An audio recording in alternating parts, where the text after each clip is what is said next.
আমার এই যে রাজপ্রাসাদটা দেখতেছেন না, এটা আমার হচ্ছে এই যে রাজপ্রাসাদ, ঠিক আছে, মরুভূমিতে।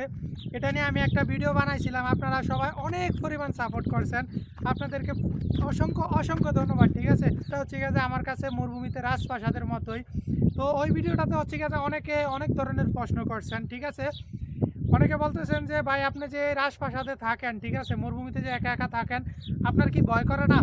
মরুভূমিতে যে একা একা থাকেন, অনেকে বলতেছেন যে ভাই জিন দেখছেন কিনা কখনো, ঠিক আছে, অনেকে অনেক ধরনের প্রশ্ন করছেন। তো আমি দুই তিনটা প্রশ্নের আজকে উত্তর দিব, ঠিক আছে। যারা হচ্ছে যে বলছেন যে ভাই এখানে কি জিন থাকে কিনা, জিন আছে কিনা মরুভূমিতে, ঠিক আছে, জিন দেখছি কিনা কখনো, না ভাই মরুভূমিতে আসলে কখনো জিন দেখি না, ঠিক আছে। আর মরুভূমিতে জিন যদিও থাকে তাহলে হচ্ছে যে মানুষের কোনো ক্ষতি করে না, ঠিক আছে। এখানে এক ধরনের জিন আছে, তবে হচ্ছে যে বোবা জিন, বুঝতে পারছেন, যেগুলো হচ্ছে রাত্রে আপনার ঘুমের ভিতরে জাতবো, ঠিক আছে, যাইতে ধরে রাখবো, আপনি দম মুখ সব আটকে দেবো, ওই জিনগুলো আছে, বুঝতে পারছেন। কিন্তু এমনিতে কোনো জিন নাই, ঠিক আছে, যে আপনার ক্ষতি করবো রাত্রে আইসা অনেক ধরনের অনেক কিছু করতেছে না, ঠিক আছে, ওই ধরনের কোনো জিন নাই। তো বোবা জিন আছে, ঠিক আছে, ওইটা বোবা জিন যখন আপনি ঘুমাইবেন, ডাইন কাইত হয়ে যদি না ঘুমান, বাম কাইত হয়ে ঘুমান, তখন হচ্ছে গেছে বোবা জিনটা ঘুমাইবে। আর যদি আপনি ঘুমের দোয়া না ওই না পড়ে হচ্ছে গেছে ঘুমান, ঠিক আছে, তখন হচ্ছে গিয়ে যে আপনার ওই জিনটা আসলে ভর করে অনেক সময়, সব সময় করে না, আমার আগে মাঝে মাঝে করতো, আলহামদুলিল্লাহ এখন হচ্ছে গিয়ে যে আমার ওই বোবা ভুট্টায় ধরে না, বুঝছেন, বোবা জিনটায় ধরে না। আর হচ্ছে গিয়ে যে অনেকে বলতেছেন যে ভাই এখানে যে আপনি থাকেন একা একা মরুভূমিতে, আসলেই ভাই আমি একা একা মরুভূমিতে থাকি, ঠিক আছে।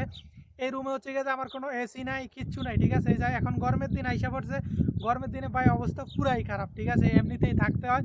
অনেকে আবার হচ্ছে গিয়ে যে প্রশ্ন করছেন ভাই এখানে একা একা কি ভয় লাগেনি?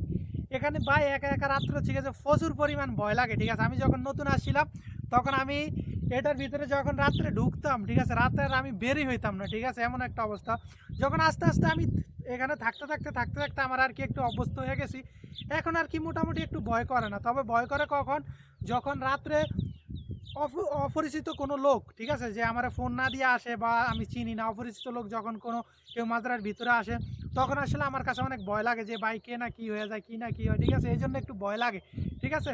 কারণ অপরিচিত অনেক লোক আসে, অনেক সৌদিরাও ঠিক আছে মরুভূমিতে ঘুরে, ঠিক আছে, ওরা তাবু টাঙে আমার মতে যে এরকম রাজপ্রাসাদ, ঠিক আছে, টাঙে, ওরা হচ্ছে যে মরুভূমিতে ঘুরে ওদের ফ্যামিলি নিয়ে সফর করতে, আমার এখান থেকে হচ্ছে যে পানি টানি এগুলো নিতে আসে অনেক সময়, ওই সময় আর কি একটু ভয় লাগে, ঠিক আছে। আর এমনিতে কোনো সময় ঠিক আছে ভয় লাগে না, ঠিক আছে, এই আর কি অবস্থা, জিন টিন কিছু নাই ভাই। আর আমি যে রাজপ্রাসাদ নিয়ে ভিডিওটা বানাইছিলাম, ঠিক আছে, রাজপ্রাসাদের এটার ভিতরে কি আছে, ওই ভিডিওটাতে যারা যারা এত পরিমাণ ভালোবাসা দিয়েছেন, ঠিক আছে, আমার প্রায় ওইটাতে 7 লাখ ফেলাস হচ্ছে গিয়ে যে ভিউ হয়েছে। আমি আসলে কোনোদিনও কল্পনা করিনি আমার এই ভিডিওটা আপনারা এত পরিমাণ ভালোবাসা দিয়েছেন, ওটা প্রায় 26,000-এর মতো হচ্ছে গিয়ে আপনারা লাইক করছেন। আমি আশা করি এই ভিডিওটাতে হচ্ছে গিয়ে আপনারা সম্পূর্ণ সাপোর্ট করবেন। সবাইকে অনেক অনেক ধন্যবাদ আমার ভিডিওগুলো দেখার জন্য, মরুভূমিতে ভিন্ন কিছু দেখার জন্য হচ্ছে গিয়ে আমার চ্যানেলটা যদি দেখে থাকেন ইউটিউব থেকে তাহলে সাবস্ক্রাইব করে দিবেন। আর যদি আপনার ভিডিওটা হচ্ছে গিয়ে যে ফেসবুক পেজ থেকে দেখে থাকেন তাহলে অবশ্যই ফলো এবং কি লাইক করে দিবেন। আর আপনার মতামত হচ্ছে গিয়ে যে কমেন্টে জানাতে ভুলবেন না। মরুভূমির ভিন্ন কিছু দেখতে অবশ্যই পেজটাকে ফলো করবেন। মার সালামা।